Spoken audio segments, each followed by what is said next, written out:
You're listening to the OCF Crosspoint podcast. This is the podcast dedicated to sharing stories of military life at the intersection of faith, family, and profession.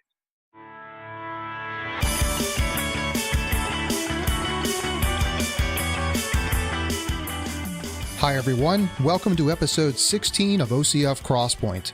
I'm Josh Jackson, host of the show and senior designer at OCF. If you're new to the show, we're so glad to have you join us as we share stories of military life at the intersection of faith, family, and profession. You can find a summary and outline, as well as any website links and other resources in the show notes for this episode, which can be found by pointing your browser to ocfusa.org/crosspoint. What comes to mind when I say acts of service? How about words of affirmation or quality time? You might recognize them as 3 of the 5 love languages from the popular book first written by Dr. Gary Chapman back in 1995. And for those who maybe haven't heard, Dr. Chapman wrote a follow-up book in 2017 called The 5 Love Languages Military Edition. And in this book, Dr. Chapman has teamed up with Jocelyn Green, a former military wife, to speak directly to military couples. Let me tell you briefly about Jocelyn. She's an award-winning author of multiple nonfiction and fiction books, including Faith Deployed, Daily Encouragement for Military Wives, and the Heroines Behind the Lines Civil War series. She lives in Cedar Falls, Iowa with her husband and 2 children, and you can find out more about her at jocelyngreen.com. Okay, let's jump into today's conversation as OCF Managing Editor Karen Fliedner chats with Jocelyn Green about finding your love language at the intersection of faith, family, and profession. So Jocelyn is an award-winning and best-selling author. Oh my gosh, I'm telling you. I think royalty is in the term there. Fiction and nonfiction. And of course, we're going to be talking about today from the 5 love languages, the military edition. So before we get into that, Jocelyn, why don't you tell us about your background a little bit? Sure. Well, I was raised in the great state of Iowa here in the Midwest and knew from a very young age that I wanted to be a writer. So I did go to college to become a writer, have a degree in writing. After college, I worked at university relations for my alma mater, which was Taylor University, and then moved to Washington, D.C., became an editor at a nonprofit on Capitol Hill. And D.C. was where I met Rob, who became my husband. And 2 days after we were married, we left Washington, D.C. behind us and moved to his next duty station, which was Alaska. He was in the Coast Guard. And it was there in Alaska as a new military wife that I realized the need for a devotional book written for military wives, not putting their experiences aside, but using the military wife experience to draw closer to God specifically, to just look through that lens. So that was really what was the impetus for my writing career. My first book was a devotional book for military wives. And since then, I've written several others, both fiction and nonfiction, as you mentioned. And now Rob is no longer active duty Coast Guard, and we are living back in Iowa to be close to my family. So tell us the name of the first book that you wrote that kind of launched this pathway for you.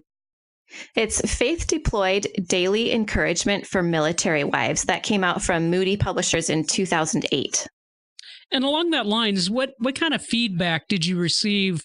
Obviously, you must have received some, really encouraging feedback that would, put you on that path towards discussing with military wives, their lives, and then just the military life and military marriage in general. Right. Well, the feedback I got was overwhelmingly positive, which was not to say that I did something amazing, but it was to confirm the need for spiritual encouragement for military wives. A lot of times, well, at least in that day and age, I think it's a little different now, but back then, most of the resources that we found for military wives were talking about how to have a long distance relationship, your military marriage, how to decode all of the acronyms of military life, how to successfully PCS, all of those technical things. And so what I discovered was that there was a gaping need for spiritual nourishment, not talking about the wife in terms of her husband and his career, but just in terms of her own soul. What does God want to say to the military wife personally? And from there, how did you get connected with Dr. Chapman and be able to write the military edition with him of the 5 love languages? By the time they had decided they wanted to do a military edition, 5 love languages, I had written several books with Moody. There was the Faith Deployed book, and then a second devotional book, Faith Deployed again, and 4 Civil War novels with their fiction imprint. So when they decided to do a military edition, they already had me as one of their authors and asked if I wanted to join Dr. Chapman, come alongside him and work on this edition. Of course, I jumped at the opportunity. Oh, I would imagine so. That would be one of those once-in-a-lifetime opportunities. Yes. It's so exciting. Yes. And especially from the fact that you always wanted to be a writer. Mm-hmm. Yep. I'm still pinching myself that I was able to take advantage of that opportunity. Oh, that's so neat. So, in essence, what are the 5 love languages? And then contrast with the 5 love languages of the military edition, if you could kind of bridge the two and talk about the differences and the similarities. Sure. Well, the 5 love languages are words of affirmation, quality time, receiving gifts, acts of service, and physical touch. So basically, I should probably back up and explain that the basic premise behind a love language is simply the idea that we don't all give and receive love in the same way. I love quality time. That makes me feel really loved. But my husband feels more loved with words of affirmation and acts of service. So by recognizing how each of us feels the most loved, then we can be more effective in showing love to the people in our lives. As far as how the love language translates between a civilian marriage and a military marriage, the trickiest thing is when there is distance involved. With the military marriage, there are deployments, but there are also training exercises and temporary duty assignments. And so the couple is geographically separated for months at a time.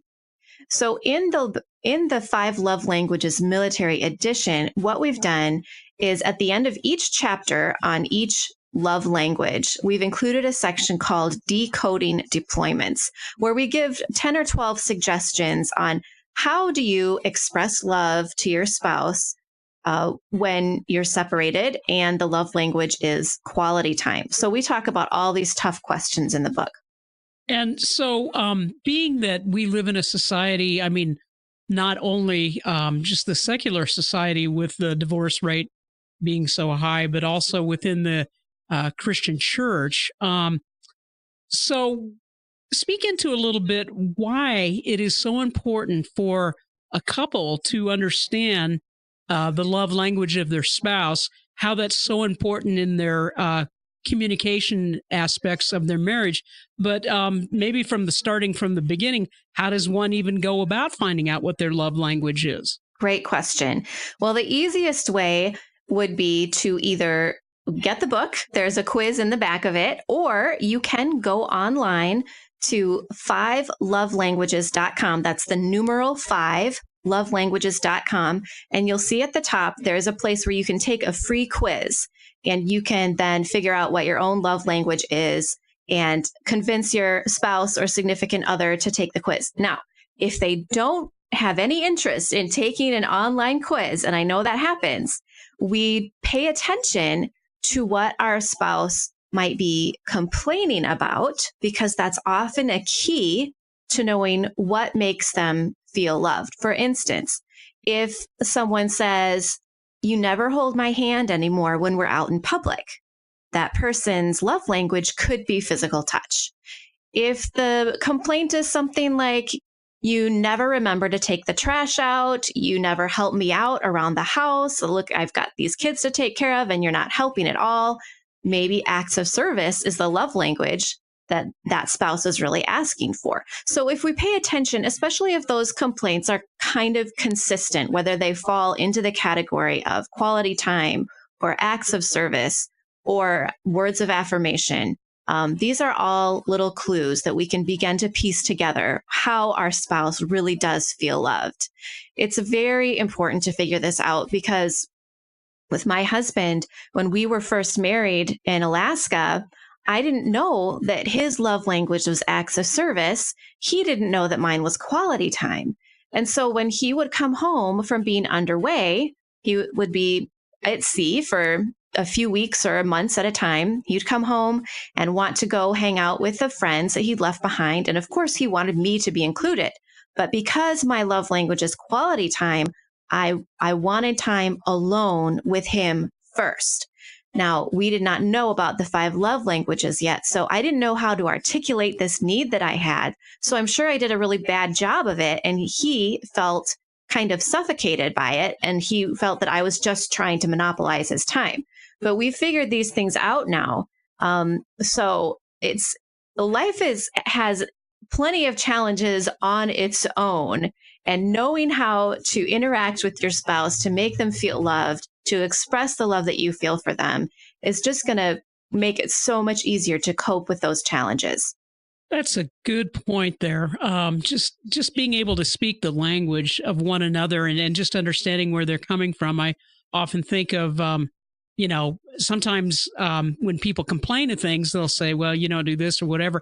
There's sometimes underlying aspect to that. And a tool to be able to get to that's just wonderful. Right. So let's come down from the 30,000 foot level and go through each one of these points one by one and have you describe a little bit about them and even maybe the personalities that would be behind those. So first of all, we have words of affirmation. Words of affirmation are humble words, encouraging words. The word encourage literally means to put courage into someone else.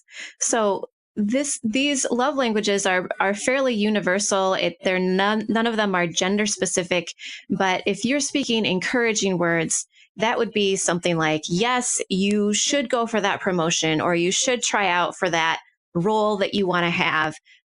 But sincerely, we can all detect false flattery, and we don't want to do that. But those words of affirmation are really important for someone who feels loved in that way. Another thing to note about this love language, well, a couple of things.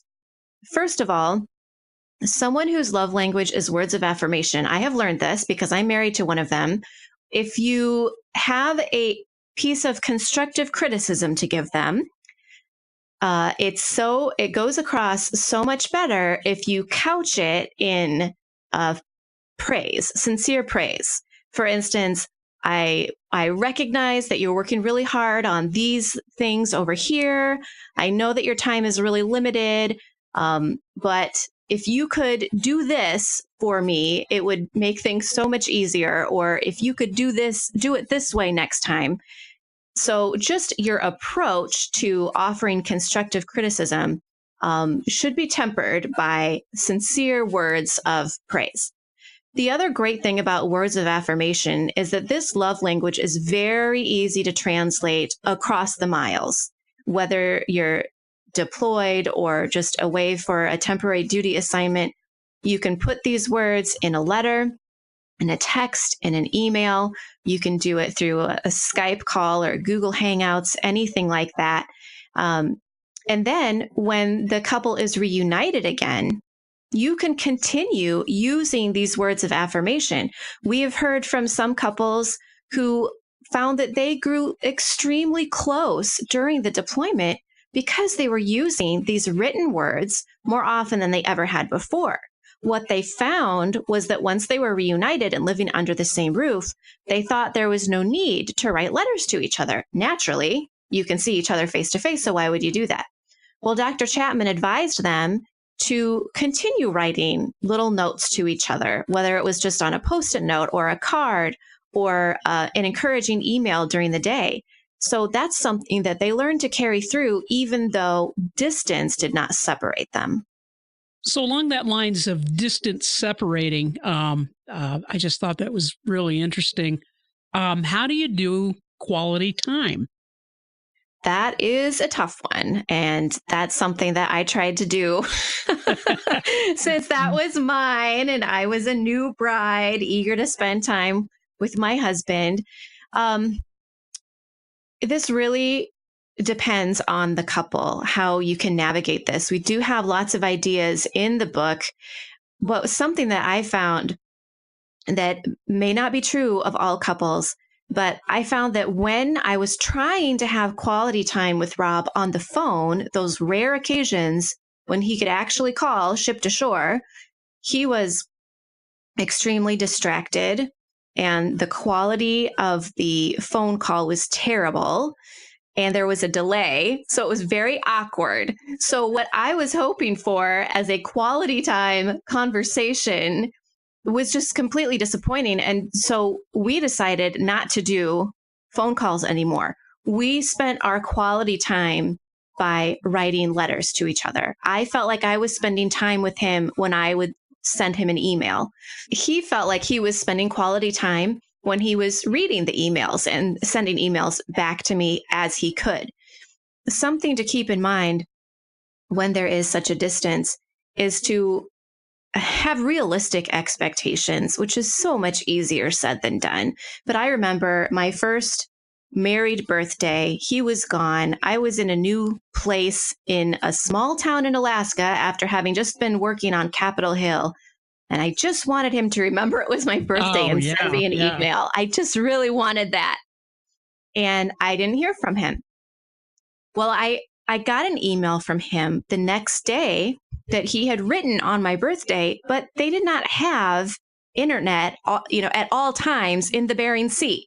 And so I had to have realistic expectations about that. But as far as when you do get to have a conversation, whether it's through email or Skype or phone call, if you are a quality time person, you may not want to limit yourself to just how's it going, what's going on at home, because the person who's deployed may not want to or may not be able to share candidly about their days.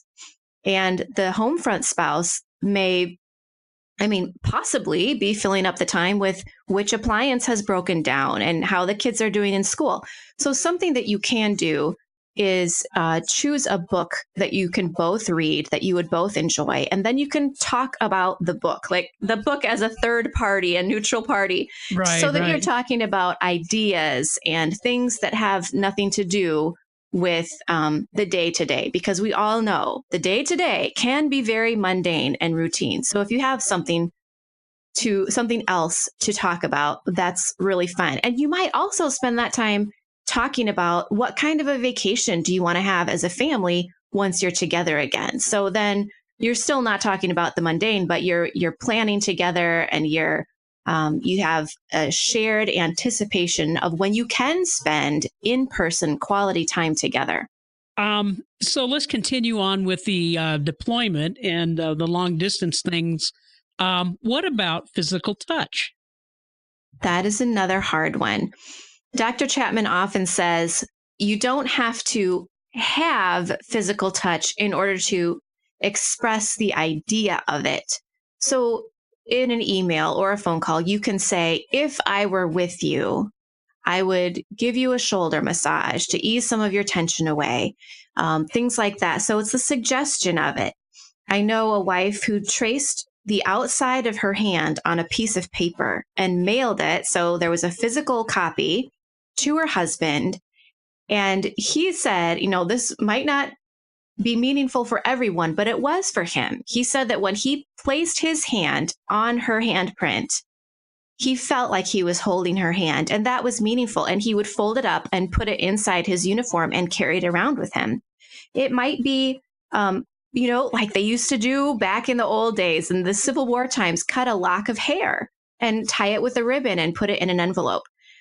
Something that the home front spouse can do if the love language is physical touch, use a heated blanket on the bed so that empty side doesn't feel so cold and depressing. Oh, wow. Oh, my gosh. And another idea would be, if there are children, to resist having kids sleep in bed with you to keep it warm and to keep you company, because we don't want the kids to feel displaced by dad or whichever gender, whichever spouse it is, when that spouse returns. So there's a lot of great stuff in the book. Receiving gifts. Yes. So this one can be done over distance. It just takes planning and some money to ship things. We naturally think about the care packages that we can send to troops. We'll just have to make sure that whatever you're sending is allowed. There are regulations on what can be shipped. You can be creative with care packages. You don't have to always do it just for a birthday or just for a holiday. There, you could send a care package for the 4th of July or for Valentine's Day, or for maybe it's a special anniversary, not even just your wedding anniversary, but maybe you have a special memory of a trip that you took and you want to have your spouse remember that. Care packages can also work in reverse. The deployed spouse can do amazing things with the internet. You can order things. That's right. And have things delivered to the spouse at home anytime. It used to be that we would have to say, have the deployed spouse email some friends and family back home and have them put together a basket to deliver in person or just leave it on the doorstep. So you could do it like that. But if you have internet access, you can do a lot of that yourself. Another way to approach it would be, before the person deploys, put in different envelopes, gift cards, and say on the envelope, to be opened. And then you could have a date, like on your birthday or on December 25th, or you could have a mood on there. Open this when you feel really stressed out. And maybe inside there's a gift card to the spa for a 1-hour massage, which also would be a great gift for someone whose love language is physical touch. I'm just backing up to that one, because if your love language is physical touch, and your spouse is gone, you don't get a lot of hugs, you don't get a lot of touch, that really is a burden for that person. So there are a lot of ways to send gifts and to receive gifts back and forth. I would just want to go back to the caution again, make sure that we know what the love language is. Because I know of a home front spouse, a husband, who thought he was doing all the right romantic things by sending his deployed wife care packages, and he would write poetry for her. And she finally told him, I don't want you to be spending time on this. I would really feel loved if I knew that you were doing fun things with the kids. And so then he started taking the kids to the zoo and to the pool and taking pictures and sending them to his deployed wife. And once she saw what he was doing with the kids, she felt more loved than having opened the best care package he'd ever sent. Which it kind of leads into what I'd been thinking as you were speaking of the different love languages, is that there's a intentionality in all this. And as you said earlier, like in words of affirmation, they have to be sincere words. So there's also an intentionality about all this. Absolutely. We have to be intentional. And that's probably one of the best byproducts of studying the love language as a concept, because every relationship takes intentionality. And we're talking about military marriages today, but you can apply these concepts to your children, to your siblings, to the people in the workplace, all kinds of things. So intentionality is just a great life rule. Yeah, and you touched upon something that I was curious about. I was thinking that all this really did parlay into other relationships. So this would be with children, and it would be with your coworkers and with your friends, to understand how they speak and to have them understand how you speak. It really enhances the relationship.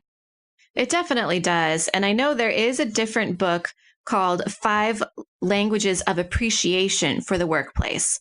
So similar to the love languages, but you're not going to be doing a lot of physical touch in the workplace, and gift giving is, right. It's not the same. It is not the same, and it shouldn't be the same. But as far as children, it is so important to know what their love language is. I heard from a daughter whose parents were married during the Vietnam conflict. Her father was away in Vietnam, and this girl had questions. That was a very turbulent time, very, very turbulent. And she missed her dad, and she wanted to sit down and talk with her mom. But her mom, for some reason, maybe her mother's love language was acts of service. And so that's how she showed love to her kids, or so she thought. But she would scrub the kitchen until it was spotless and clean and sterile, when what this little girl really wanted was to sit down with her mom and ask questions and to talk. And it's kind of heartbreaking for us to think about that. But at the same time, we also recognize it's possible that this wife at home was just trying to do the one thing that she could do. She couldn't control whether or not her husband came back from Vietnam, but she could control how clean her kitchen sink was. So, it could have been a coping mechanism, but this all goes back to the idea of intentionality. And with that being said of acts of service, I know that you have then a personal account with acts of service. So talk about that fifth one of the love languages. Yes, I do. I have several to choose from, so I'm just trying to think. Well, this is a pretty easy one that comes to mind. When I was growing up, I did grow up in a very traditional home, and I was very blessed with a good upbringing. My parents had roles that were fairly stereotypical. My mom stayed home. My dad went to work, and he did all the things that my mom would say, those are the things that a husband should do. Everything from taking out the trash to getting the oil changed in the car and just doing all the handyman types of things. So when I got married, I kind of expected Rob to do all those handyman type husband, I'm doing air quotes around that word right now, husband, yes, types of things. Honeydew. Yes, exactly. But when he got home after being away for a couple of months and saw that I had a list of things for him to fix or do for the house or for me, he did not feel loved. Yeah. He explained later that as the XO, he was in charge of fixing problems all day long, all the time. And also, he didn't grow up in a family where the man fixed all of these things. He didn't possess that skill set. So he had to explain to me that while I'm home, if something happens, if something's broken, don't just save it up, to dump on him when he gets home. But if I can't fix it myself, call someone who can help me do it. Or if I have to hire somebody to take care of cleaning out the flue in the chimney or whatever it is, that if I would just do that, that would really feel loving to him. And then it actually was great because when he came home, it freed us up to have quality time together, which was what I really wanted, rather than sending him off to do all these little fix-it projects. And, speaking of these love languages, I found it interesting that the book said that linguistically that each one of those fives may have numerous dialects or variations. I thought that was absolutely interesting. So talk about how that looks. Yes, I would love to. I do like it when Rob fixes things around the house and when he mows the lawn, things like that. And those are acts of service, and I appreciate that. But you know what really bugs me? When I don't know why, but every once in a while, he decides to organize my kitchen cabinets. And if I don't know where things are when I'm working in the kitchen, it's kind of irritating. Yeah, right. So that's special. I'm just like, honey, this is an act of service that doesn't feel loving to me. This feels annoying. And in the same way, he loves me to do acts of service for him. But for him, that means he would like me to make his lunch so that he can take it to work and not have to think about it, which, that sounds very stereotypical, but I don't mind, because it's not because I'm a woman that he wants me to make his lunch. It's because he just doesn't want to think about making a lunch. But if I were to go down to his workshop or his workbench and rearrange his tools, or, get in his territory or his turf and make it different, that would not feel like a loving act of service. That would feel kind of like interference. So those are some of the dialects. And let's take a different love language, quality time. What I think of as quality time is a little bit more of a personal setting. I like to have one-on-one time with him, or I like to have a time going to a museum together. Sometimes he will guess, and I love him for it, but he guessed that I would really like to do a murder mystery dinner theater, interactive dinner theater for my 40th birthday. Wow. Where you sit at a table. Yeah. With a bunch of other people. You sit at a table with 8 strangers and you pretend to be a fake person. Now, I write fiction, so I have nothing against fake people. However, it was not my idea of a pleasant 40th birthday. So, remembering that his love language is words of affirmation, I told him, I love that you're thinking of what you can do to make my birthday special. And I was sincere. I loved that. And then I explained to him, I like the idea of dinner. I like the idea of theater. But I don't really like the idea of dinner theater with strangers that you have to pretend that you're going to kill. And he accepted that. That's good. That's good. Yes. He accepted that very graciously. And he said, okay, you pick. What do you want to do? And we had a lovely time doing. Actually, I think one of us got sick that weekend. We didn't end up doing anything. But there we go. We've got a great illustration of the love languages anyway. Well, and I think just in hearing you talk there, that they're not only knowing the love languages of yourself and of your spouse or whoever else you're communicating with, there is that thing that you have to communicate beyond that. It's not a stopgap. Exactly. And we have to just remember that we're not mind readers, and our spouse is not a mind reader, and we should never expect them to be. And to remember that it's so easy to fall back into our default mode, which is my love language. The way I enjoy receiving love is probably the way it's easiest for me to express love. But sometimes Rob really doesn't need to watch something on Netflix with me at night. He's in grad school right now. He's on city council right now on top of his job. He really needs for me to take care of something to free up some more time for him.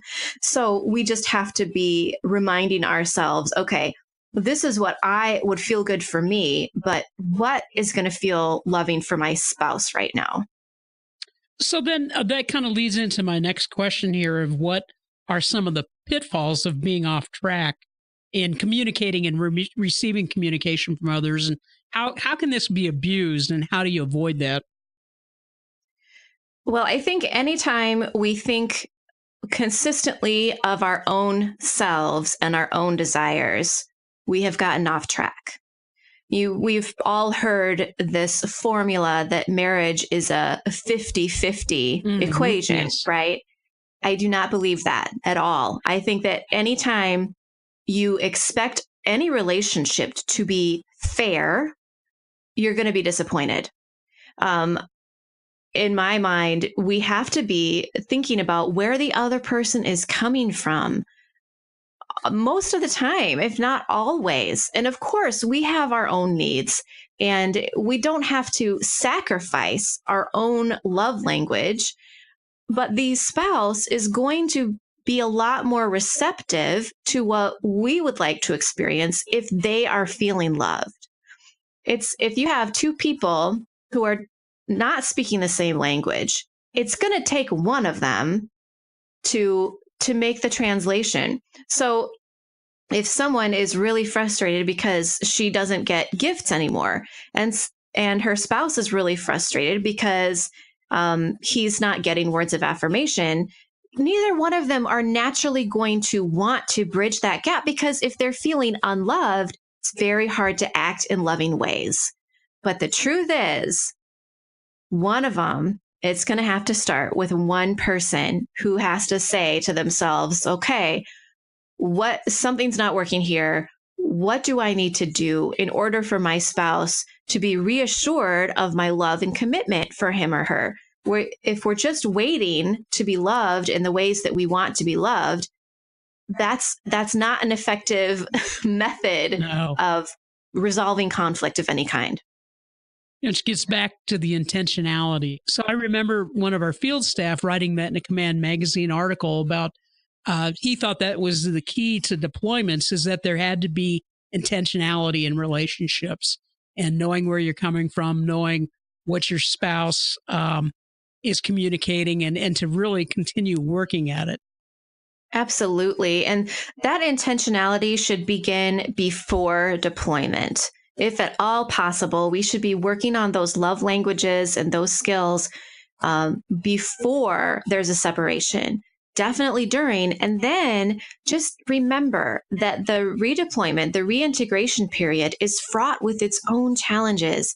So it's not a time where there's going to be this fantasy homecoming and a happily ever after. Both spouses change during deployments. You may have a time where you need to get reacquainted, get to know each other again. We were talking a little bit earlier about the different dialects of love languages.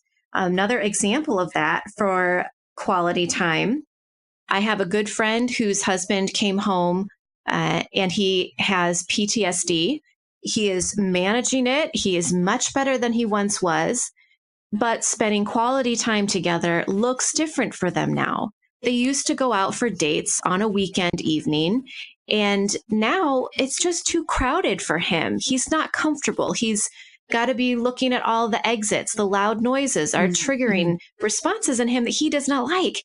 So for a while, they thought that, well, this is the end of our date nights.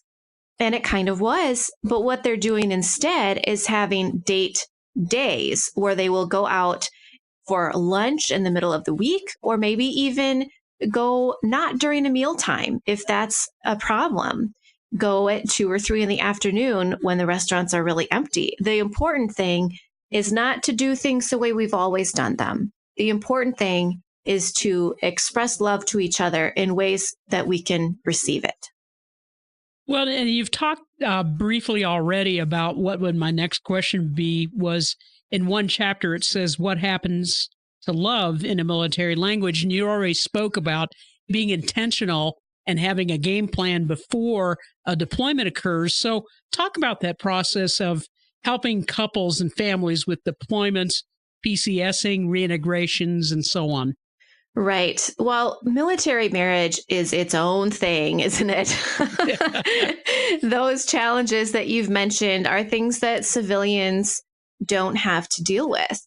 And I am a civilian now, so I feel like I can talk out of that side of my mouth too. Right. I think something that's really important as we navigate military marriage is to have healthy support networks for both spouses all the time. It might be just one person, it might be a few, it might be a small group or a Bible study. But we can't expect our spouse to fulfill all of our emotional needs. That is not realistic. It's not possible. It's not fair.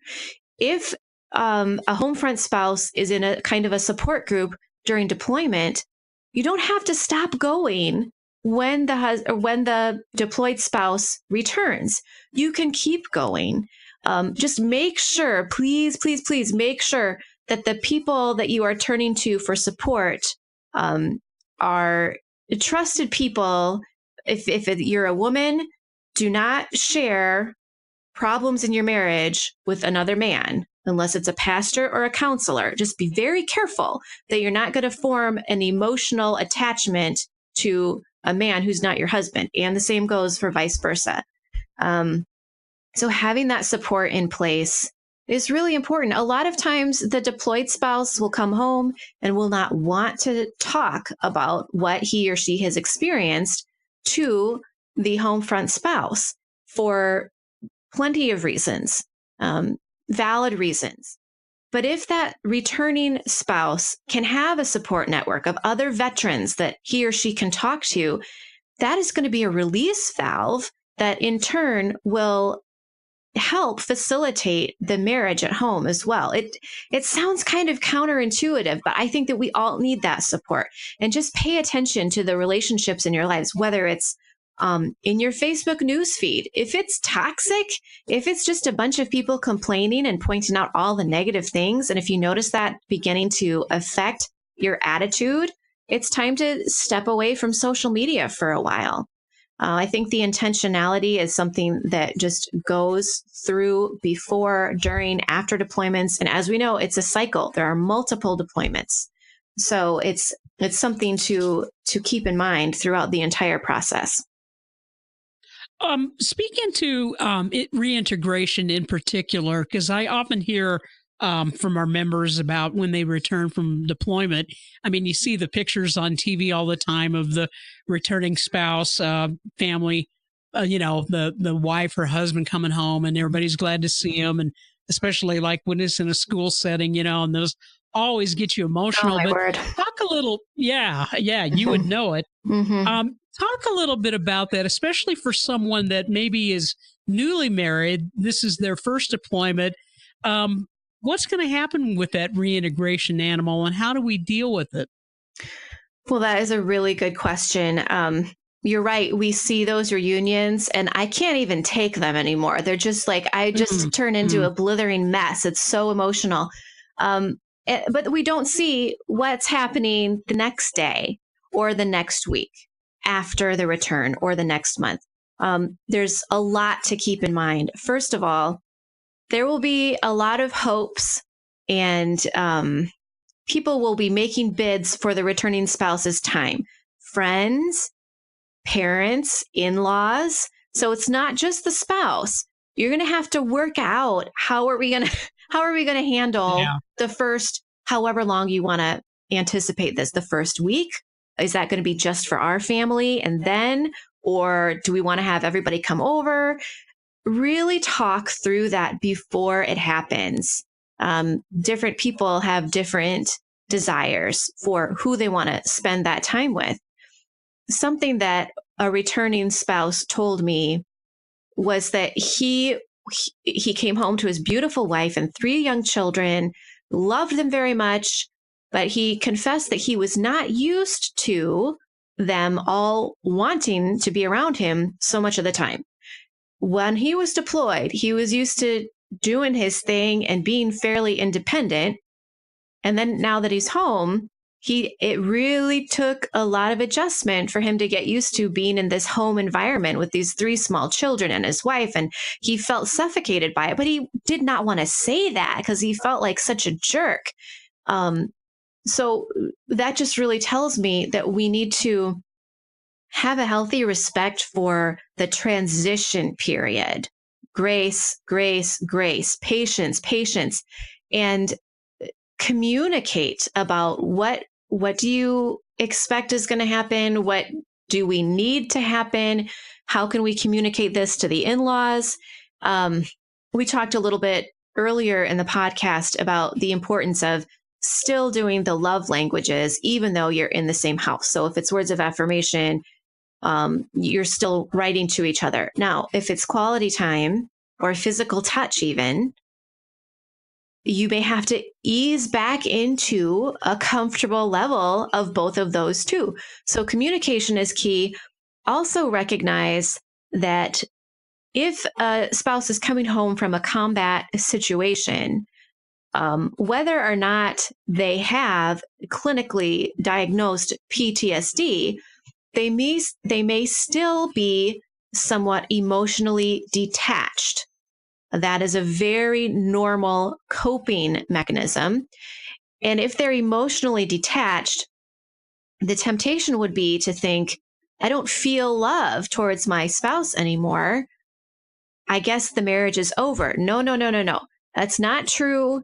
There's a chaplain that I spoke to that's quoted in the book that says that he urges people to not make any major decisions for at least 6 months after a spouse has returned home, because you need at least that long to kind of get back into the groove of being part of a unit.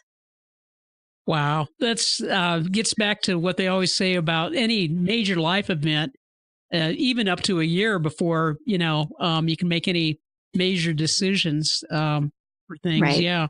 So there was one chapter that talked about keeping the love tank full. So how are some practical ways that a military couple can build intimacy over long distances, and especially with, as you brought up, the reintegration variances, how you've changed, your spouse has changed. How do we work through all those things, and then at the same time build intimacy over the long distances?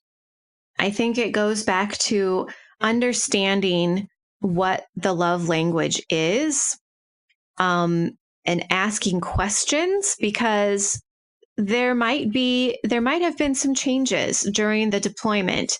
For example, if a deployed spouse has been injured and touch hurts him, then how does he or she want to experience physical touch if there is an injury there, or if there is a level of stress that touching will just put that person in pain or in some kind of emotional distress? What do we do with that?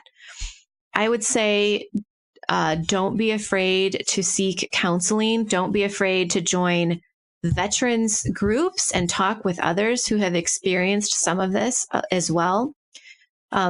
Keeping love alive in a military marriage is just as important as in any other marriage. And we're talking about love languages. And I would say, too, that if you are consistently trying to speak your spouse's love language and hoping that that will soften your spouse toward you, if there's some kind of a barrier or a tension there, if it doesn't seem to be working, go ahead and ask the question, what can I do to show you how much I love you? What would make you feel really loved? And hopefully you'll get some good feedback. Now, after you've been doing this for a while, hopefully your spouse will come back to you and say, and now how can I show my love to you? Now, that's in a perfect world, isn't it? And we all hope that that will happen. And sometimes it just doesn't. But Dr. Chapman suggests that if you have been consistently doing expressing love in the way your spouse says he or she receives it, you have the flexibility to say, would you mind if I share with you how I feel loved? Now, if this is a new thing, you can just, introduce the idea by saying, I've really learned some things about myself, and having this time apart, I've had some time to think, and I've noticed that I feel really loved when you do this. So don't go into it by saying, I feel really unloved when you do this, but try to approach it from a positive spin. And then when you do catch your spouse doing your love language for you, praise them sincerely, but tell your spouse how much that means to you. And I think that itself is very motivating.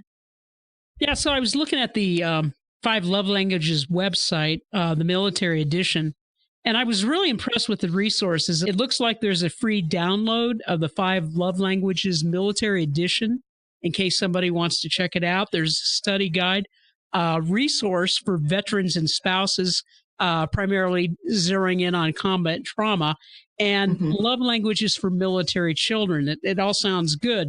Are there other books or resources that you recommend to our audience?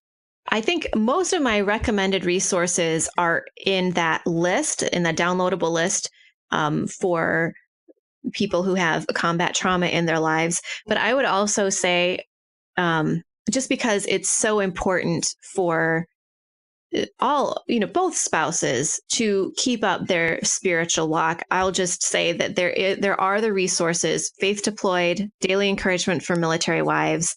There's also a series called Battlefields and Blessings. I've co-written Stories of Faith and Courage from the War in Iraq and Afghanistan, and I've co-written Stories of Faith and Courage from the Home Front.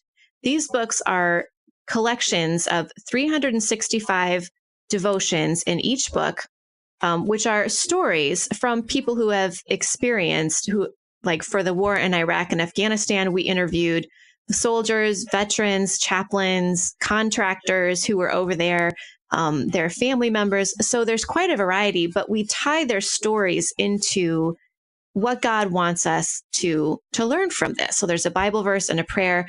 So those are just some resources to make sure that we are turning to the one who has the power to fix anything that's troubling us. And that's God. I've enjoyed working on the 5 Love Languages book with Dr. Chapman. I so enjoyed that. And I'm an author of many books, but I have got to say that the Bible is the book. If we had to choose one, we have to keep turning back to the Bible. I can't remember who said it. Visit many books, but dwell in the Bible. Something like that. Was that Charles Spurgeon? But that's how I feel. We just need to make sure that we're on track with our own personal walks with God as well. We thank you for joining us today. This is just great insight and encouragement to our military marriages, and we just so appreciate your time. Thank you. It was my pleasure to be here. Thank you. As we wrap up this episode, I want to remind everyone that the links and resources that Jocelyn mentioned in her conversation with Karen can be found in the show notes. Just point your browser to ocfusa.org/crosspoint. Also, if you have a topic or a guest you'd like for us to consider on a future episode of Crosspoint, send an email to me at podcast@ocfusa.org. Until next time, be encouraged by these words from Proverbs 3, verses 3 and 4. Let love and faithfulness never leave you. Bind them around your neck. Write them on the tablet of your heart.